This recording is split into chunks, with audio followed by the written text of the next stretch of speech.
welcome back to Cloveriness. My name is Michelle and today I'm doing the celebrity book tag. Question number 1 is Emma Watson. This is a book that has a hot, kick-ass female character. Alright guys, I have to say right off the bat, I hate the word kick-ass when it refers to a female character. You never talk about kick-ass male characters ever, so why is this term thrown around so often with female characters? And I feel like kick-ass is always sort of meant like literally ass kicking, and I think, you know what, there are so many different versions of awesome that can be applied to women that why do we keep focusing specifically on kick-ass?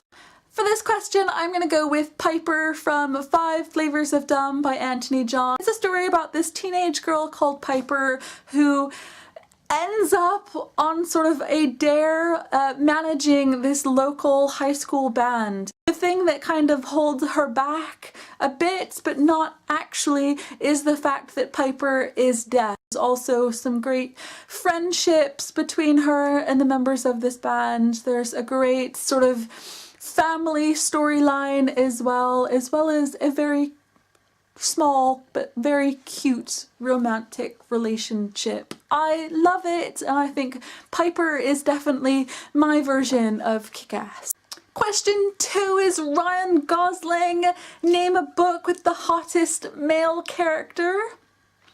I should have said before we started that for this tag and for most of the tags that I do on this channel, I will generally only choose my answers out of the pool of books that I've already read within that year. So in 2014 so far I've read 180 books, so for all of these questions I am answering them from the books that I've read this year. And this was a very difficult question for me. I mean, there were quite a few different boys that I've been crushing on in 2014, but for this question I've decided to choose West from Harder and Deeper by Robin York. This is a new adult series. The first book is very much concerned with revenge porn, and like the main character Caroline is really dealing with the fact that her ex-boyfriend has posted all of these nude photos online after they'd broken up, and it's quite a serious topical thing to have a book based around. But I really loved the love interest and other main character in the story, West. I thought he was a really great character. I thought it was quite complicated and I really liked his story arc throughout both books.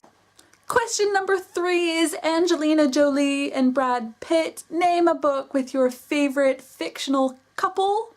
Favorite couples? Oh, I really love Mio and Shinobu in the Name of the Blade trilogy by Zoe Marriott.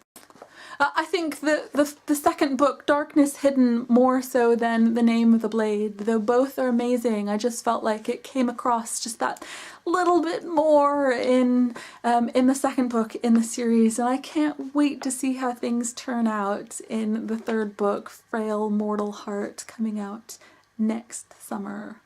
Question number 4 is Shailene Woodley. Name an author that you've recently discovered and loved. I've read and sort of discovered loads and loads of new authors this year, but one really stands out for me, and that is Sarah Crossan. I read The Weight of Water this year and loved it.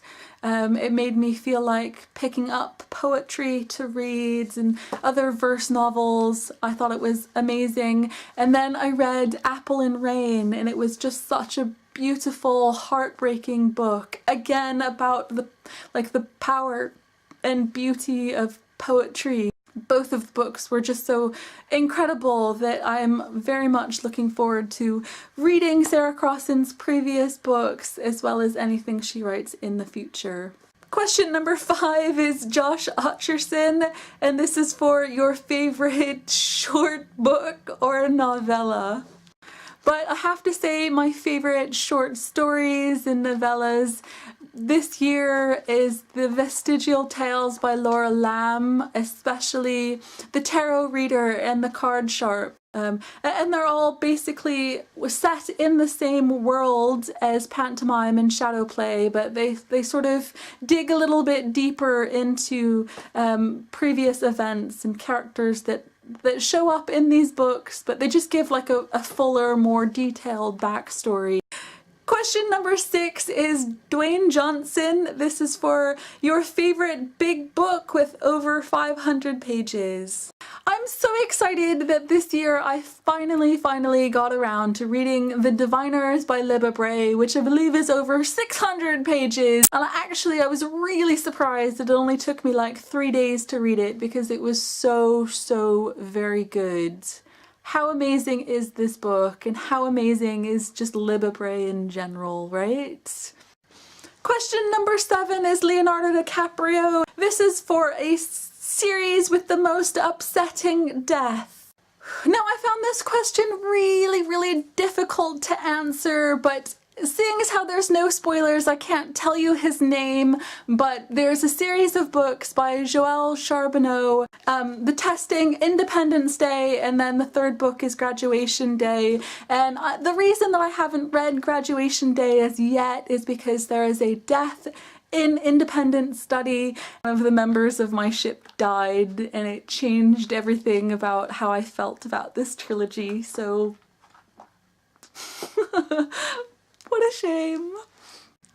Question number 8 is for Kirsten Stewart. This is a boring book. I went through all of the books that I've read this year, and I find that I kind of put books down that aren't really interesting to me and don't really finish. But I did finish one book, and I did a video about it recently. It was The Summer of Skinny Dipping by Amanda Howells, and it wasn't so much that it was boring as in that I wished that more would happen, or more would be sort of delve deeper into the different relationships and friendships within the book. And I wouldn't say that it was boring as much as it wasn't as captivating as I felt like it should have been.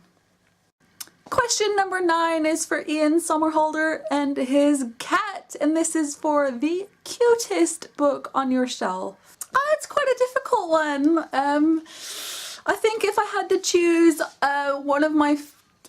two of my favorite recent covers would be My True Love Gave to Me, because of this really pretty blue and gold and pink. It's quite nice. And also The Strange and Beautiful Sorrows of Ava Lavender, again probably because of that gold foil.